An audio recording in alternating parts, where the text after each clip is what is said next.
Здравейте на всички! Днес ще ви разкажа малко повече за новото бездимно устройство iSmod. Откакто са ни го изпратили, основно пуша от това бездимно устройство, а не от iQOS. Както в предното видео, ще оставя тук линк да излезе видеото за разпаковането и ревюто.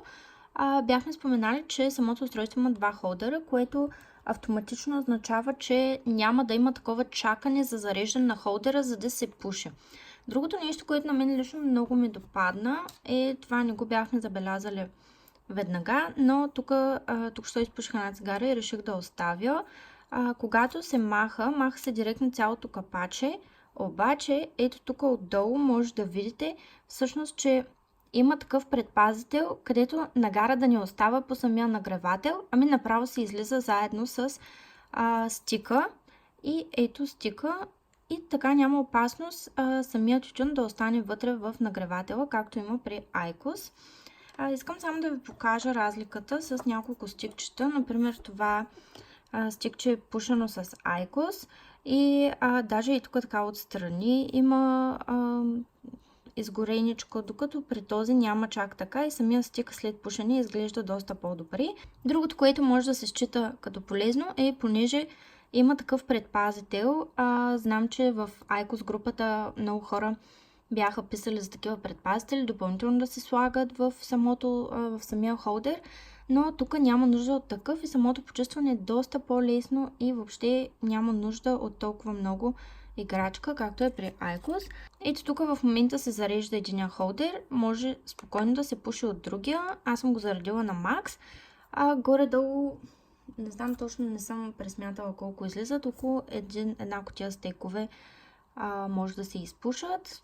Около 5 минути един холдер издържа един стек. Самото насищане от стиковете, когато се пуши с това устройство, не е чак толкова наситено, както е при iQOS, например, но честно казано, въобще не създава такива проблеми, както, например, когато пушим с iQOS, когато се нагряваме самия стик и самия стик започва да пари, докато при iSmod няма такова нещо. Тук няма опасност стика да ви запари на устните, поне до сега не ми се е случвало. Единственият проблем е, когато пуша с iSmod, е, че горната част на холдера започва леко така да се нагрява и малко по-трудно за държане.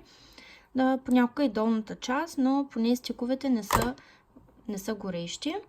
Като цяло съм много доволна от устройството, много се радвам, че имахме възможност да го пробваме. Те са съвсем нови на пазара, надявам се скоро да ги пуснат и в България, понеже много хора ни писахте за тях. И в следващото видео ще ви покажа как реално да си почистите самото устройство, защото имате всичко необходимо в комплекта, ако решите да го закупите. Самото устройство е доста компактно, въобще няма нужда, както Владо спомена в предното видео, ако излизаме някъде двамата, няма нужда да се носят две устройства, едно ще свърши работа. Така или иначе за една вечер е предостатъчно, ако е заредено напълно. Мисля, че няма проблем, ако батерията не е пълна, наново да го заредите. Това беше от видеото, надявам се да ви е харесало. За още подобни видеа се абонирайте за канала. Ще оставя линк долу в описанието, за да последвате мене и Владо в социалните мрежи. Благодарим ви за въпросите, винаги гледаме да се отзоваваме. Съжаляваме, ако закъсняваме понякога, просто много хора ни пишат. И чао до следващото видео!